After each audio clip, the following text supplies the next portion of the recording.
అది శంషాబాద్ అంతర్జాతీయ విమానాశ్రయాన్ని ఆనుకుని ఉన్న నియోజకవర్గం.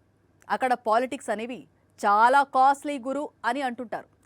రియల్ ఎస్టేట్ పారిశ్రామిక సంస్థలు ఎక్కువగా ఉన్న ఆ ప్రాంతంలో నేతలు హంగు ఆర్భాటం చూపించకపోతే గుర్తింపు ఉండదట. దీంతో రాజకీయ పక్షాల నాయకులు తమ ఉనికి చాటుకోవడానికి తంటాలు పడుతున్నారు. ఇంతకీ అది ఏ నియోజకవర్గం? అక్కడ నాయకులు పడుతున్న కొత్త తంటాలేంటి? ఈ నియోజకవర్గంలో లీడర్ కాలు పెట్టాలంటే రై రయ్యమంటూ ఓ 10 వాహనాలు వెంట తిరగాల్సిందే. నాయకుడు ఏ ఊరికి వెళ్లినా టపాసులు, దండలు, దండాలు వెరీ కామన్. అధికార పార్టీ ఎమ్మెల్యేకు ఈ హంగు ఆర్భాటాలు నిర్వహణ విషయంలో ఏ ఇబ్బంది ఉండదు. అధికారం ఉంది కాబట్టి లోకల్లో ఎక్కడికెళ్లినా ఎలాంటి ఇబ్బంది లేకుండా సాగిపోతోంది.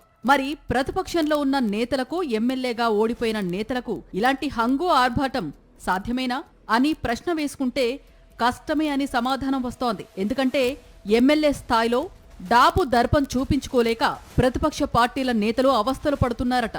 ఇది షాద్నగర్ నియోజకవర్గం. ఇక్కడ ఎమ్మెల్యేగా వీర్లపల్లి శంకర్ నిత్యం జనాల్లో ఉంటూ హంగామా చేస్తున్నారు. వీర్లపల్లి శంకర్ అధికార కాంగ్రెస్ పార్టీ ఎమ్మెల్యే కావటంతో నియోజకవర్గంలో ఆయన హవా ఓ రేంజ్లో కొనసాగుతోంది. అధికార పార్టీ ఎమ్మెల్యేగా ఏ కార్యక్రమానికి వెళ్లినా పదుల సంఖ్యలో వాహనాలు క్యూ కడుతున్నాయి. ఎమ్మెల్యేగా నియోజకవర్గంలోని ఏ మారుమూల గ్రామానికి వెళ్లినా హంగు ఆర్భాటంతో హడావిడి చేస్తున్నారు. దీంతో షాద్నగర్ ఎమ్మెల్యే వీర్లపల్లి శంకర్ నిత్యం వార్తల్లో నిలుస్తున్నారు. మరోవైపు ఇదే నియోజకవర్గానికి చెందిన బీఆర్ఎస్ నేత ఎమ్మెల్సీ నవీన్ కుమార్ రెడ్డి కూడా ఎమ్మెల్యేకు తగ్గకుండా హడావిడి చేస్తున్నారు. ఎమ్మెల్సీగా నియోజకవర్గంలో ఎక్కడికి వెళ్లినా కనీసం 5 వాహనాల కాన్వాయ్తో వెళ్తున్నారు. దీంతో ఎమ్మెల్సీ నవీన్ కూడా నిత్యం ఏదో ఒక విషయంలో వార్తల్లో నిలుస్తున్నారు. డాబు దర్పంలో తగ్గేదెలే అంటున్నారు.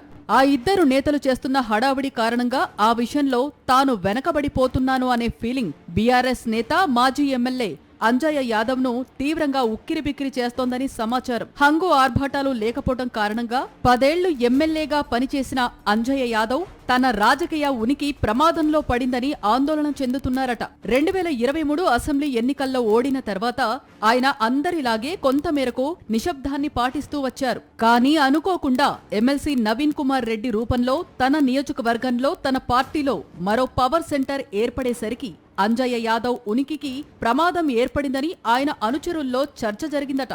ఈ నేపథ్యంలో సరైన కాన్వాయ్ లేకపోవడంతో ప్రజలు పెద్దగా పట్టించుకోవడం లేదని భావించిన మాజీ ఎమ్మెల్యే అంజయ్య యాదవ్ ఈ విషయాన్ని సీరియస్ గా తీసుకున్నారు. కొత్తగా 5 స్కార్పియో వాహనాలు కొనుగోలు చేసి కార్యకర్తలకు అప్పగించి తన వెనుక తిప్పించుకుంటున్నారు. మొత్తంగా రాజకీయంగా ఉనికిలో ఉండాలంటే హడావిడి చేయడమే ఉత్తమ మార్గమని షాద్నగర్ నేతలు భావిస్తున్నారట. హంగు ఆర్భాటం చేయడంలో తాజా, మాజీ ప్రజా ప్రతినిధులు తగ్గేదలే అంటూ కాన్వాయ్ రాజకీయాలకు పాల్పడ్డం రాజకీయ వర్గాల్లో చర్చనీయాంశంగా మారింది.